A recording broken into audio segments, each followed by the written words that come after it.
Right, so whenever you do yoga, I want you to think about your pelvis, all right, and the location of your pelvis in your body and all the different aspects of your pelvis. So we're going to go through those in a moment.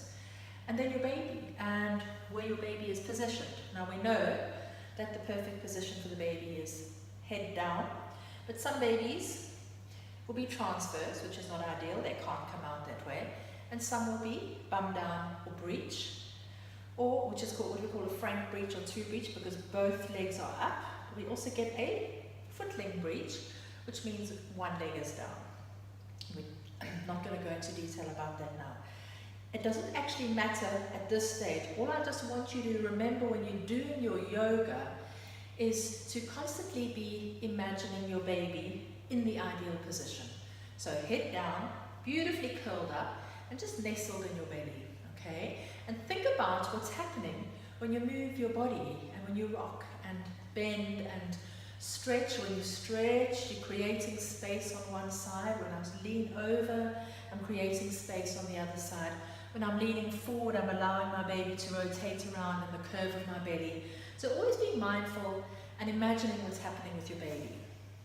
And then we're going to discuss a little bit about the pelvis, okay? And our pelvis is just absolutely beautiful. It's the most amazing thing.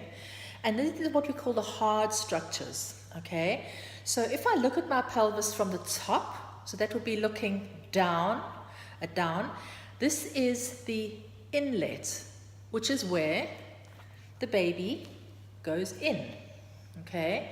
The outlet around the bottom is over there, and I'm not sure if it's clear, but the outlet is a lot smaller and a different shape to the inlet, which is rather large and spacious to allow the baby's head to go in, okay?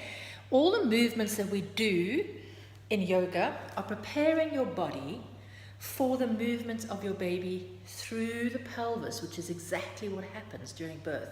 Baby comes in, enters the inlet, and gradually turns and rotates to face and get a position to come out the outlet, bearing in mind, and I'm going to turn this to the side, that baby follows this curve, okay? It's following the curve of your sacrum and your coccyx. So it's not a straight line. Baby is coming down and out. So whenever we do rocking movements of the pelvis, imagine that you are extending that curve, and that's the curve that the baby is going to follow. I also want you to be mindful of this little joint here, which is the cartilage between the bones of the symphysis pubis, okay?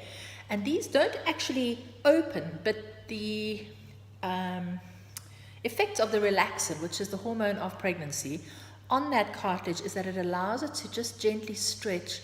It gives it that extra give when the baby comes through, and the movements of the bones as well as your coccyx. So in labor, your coccyx is able to actually move backwards, there we go, and forwards. So as the baby's head comes through, it could actually be gently pushed out the way. Now, in a non-pregnant state, your coccyx wouldn't be quite so mobile. So that really is the effect of the relaxin. And think about relaxin as relaxing all the muscles, joints, and ligaments, okay? And when we're doing any exercise or any movement or pose in yoga, think about what's happening with your pelvis. So the first one I'm going to do is literally rocking the pelvis backwards and forwards. So that curve that I was talking about, with the baby going through, curling my pelvis up and back. But I'm going to do with my knees bent. So coming into a little bit of a squat, and I place the hands on the hips so that I'm essentially resting hands on top of the hip bones like that. And I want to squeeze and curl the pelvis up, and then I'm going to gently push back and arch my back, and exhale and curl back. Inhale, squeeze and back. Squeeze and roll up and back. If I turn to the side, what you're going to see is that neutral position, coming down into a squat, back is nice and straight, and I'm curling up and back. Squeezing up, squeeze the pelvis, contract the pelvic floor, rolling back. Squeezing up, rolling back. Beautiful exercise to do. And if you do that a couple of times, you'll notice you're working the thighs as well, but you're just getting nice mobility in the pelvis and the hips. We're going to take that one step further. Okay, same position. Dropping down to a nice deep squat, back straight, opening up my arms nice and wide, and imagining I'm going to take hold of a big beach ball. Big breath in, and as I breathe in, opening up. And when I exhale, curling that pelvis up, dropping my chin to my chest, rounding my upper back. Inhaling, opening. Exhale, round, curl. Inhale, open. Exhale, round, curl. Turn the other way so you can see it from the front. Dropping into a deep squat, neutral position, arms wide open. Big breath in, exhale, drop chin to the chest, curl that ball, upper back, squeeze the buttocks and pelvis. Opening up and rounding. And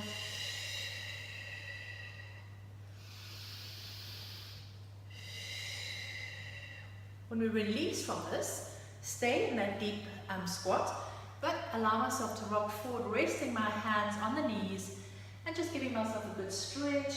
Release the head and neck. Look out over that back shoulder. Back to the center. And exhale, twist. And give a good stretch on the other side. Back to center. And straighten up. Two really good exercises. Just moving with the curling and twisting, kind of rocking and rolling forward of your pelvis. Okay.